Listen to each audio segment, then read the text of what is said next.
they have the main theater. It's a massive theater. And I was so disappointed. I really like watching shows, so I wanted to watch like a ballet show or opera show. But it turns out that that time of the year in January, the theater's closed. So there weren't any performances or any shows taking place. And I didn't know this. It's almost like in Spain in August, Spain closes and everybody goes on holiday. So in Buenos Aires, everybody goes on holiday during the time that I was there, which I didn't know about, which was okay because it was actually perfect for me because the streets and places weren't as busy as what they usually would be.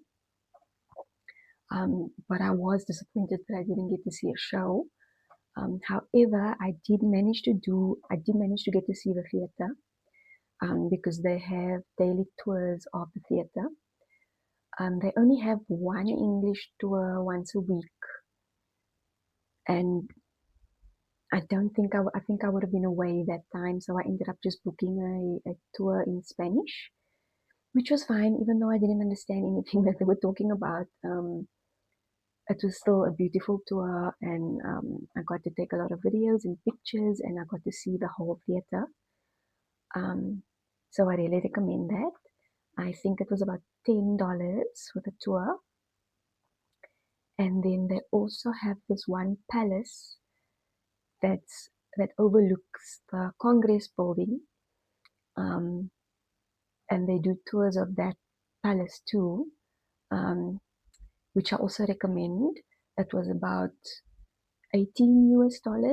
I think it's more if you go during sunset time, but I went just before that, like in the late afternoon. So I paid about $18. But they take you on a tour of the palace, and it goes all the way up. It's like spiral stairs, um, and it takes you up to what used to be a lighthouse, the old lighthouse. Um, so I really recommend that tour. It was very beautiful. It's in English, English and Spanish, because there's lots of foreigners that actually specifically do that tour, and you get to see the views of the whole city. So 360 view of the whole city. And also when you're not seeing views and you're in the building, you get to see, they also kind of like turned it into a museum. So you get to see all the old artifacts that were once used. Evening, the city, it's like New York. It's like one of those cities that never sleeps. So everything lights up. People are out and about. Actually, the Argentinian culture, because people sleep during the afternoon, during the siesta, they actually only eat dinner around about 10 o'clock, 10:30, and they eat dinner up until 2 o'clock in the morning. So yeah, I don't eat that late. I eat quite early, like at 5. So I ended up just eating dinner at like some of the restaurants that were open around about that time. Mostly at the waterfront that I was at. That's mostly where I had my dinner. I have this one area. It almost looks like Times Square. So it lights up. There's restaurants, more buskers. They have a viewpoint where you can stand, where you can get good pictures of the city, how lively it becomes. And then they also have all kinds of other entertainment, like they'll have dinner shows where there's dancing and things like that. I ended up not going to any of these because I knew that I would have entertainment on the cruise. And I was on a budget. So I have the pink house, which is the president's house, and it's pink. And he actually works from that house and flies in with a helicopter every day. And they have tours, daily tours, but I didn't make it for that. Apparently you have to book, and it takes place in the morning, or it takes place on a certain day, and it's also in Spanish. So I didn't end up doing that. I just hung around outside. It's quite pretty outside. There's a park outside where you can chill. It also lights up at night. They have this one museum that I stumbled upon. It's right next to the Pink House. It's a museum about automobiles. So they have all the different transportation from years ago displayed in this big massive warehouse. So that was also really interesting and free once again. And then they had this cultural center, but it was temporarily closed. I don't know why. A really, really pretty big building that also lights up at night. So I would have loved to go and see that. I think from the review, Google reviews, it also said you could spend many hours there. So I was a bit disappointed that it was closed. And then in the Recoleta area, they also have a cultural arts center where they do arts and crafts for children, and there was some people doing like dancing. One day I was walking, I was going to this one pretty park and this one museum in the La Boca area. And I think it was a Saturday. And all of a sudden they had people, I think it was a band, and they had drums, and they were just marching with the drums, and everybody in the street just would stop and just join them and walk with them. And it was really cool um, to just stumble upon that. And I ended up following them for a good, like, maybe 45 minutes or so. But that was really fun. And then also,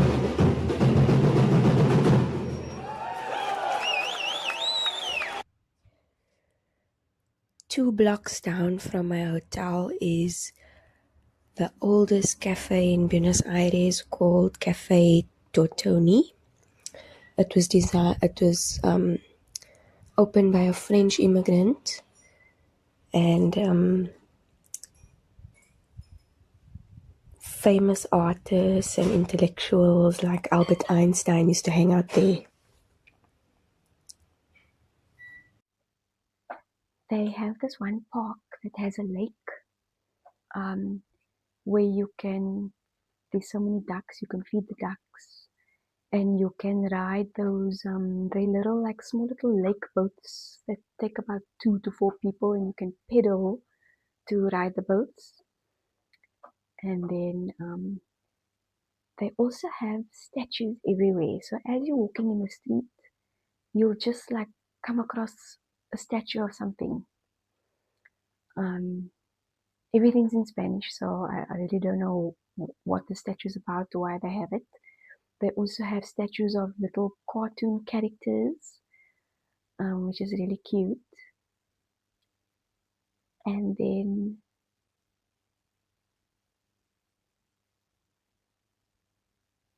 they have lots of beautiful churches. Next to my hotel, there was this one church called St. Michael. It is so beautiful. I would sometimes just go sit inside there and go meditate for a few minutes and just admire um, the artwork inside. And they had this one massive cathedral across the street from the Pink House, um, which was also very gorgeous and big and busy. Every day it was so busy. There were people giving confessions. There were ceremonies happening. Um, there was this one. I don't know. I don't know what was happening, but they were marching. and doing something. I don't know, it was in Spanish. So I don't know what it's about. Um, and yeah, even though I don't speak the language and everything was in Spanish, um, the whole experience, the whole trip was just so amazing, and it really took me out of my comfort zone. Um, you really realize how insignificant you are when you're in a place where nobody speaks your language, and the culture is so different. And there weren't many, surprisingly, there weren't many. I didn't see any other tourists. The only time I ever saw other tourists from other countries, other South American countries, was when I did the palace tour. Um, but when you're walking in the city and in the streets, you don't really come across many tourists. Um, so that's also something that I really love when I travel. I like to have a proper, authentic experience where I'm immersed in the culture and I'm not amongst other tourists. I also stayed right next door to um, a shop called, I don't know if I'm pronouncing it right, it's Carrefour. It's like a supermarket where they sell sandwiches and things like that, where I could grab something to eat during the siesta time. And it also had a Western Union. So it was very easy for me to, I downloaded the Western Union app and then I ended up sending myself money through the app. And then you pick it up at the Western Union that was in that market. So I could send myself pesos. Oh, Argentina has a problem with inflation. They have the official rate and then they have the unofficial blue rate. So you end up getting more pesos for your dollar. Um, so that's why I used Western Union because they give you the blue rate. Hope you enjoyed this video. Um, let me know if you have any comments or questions, and I'll see you in the next video.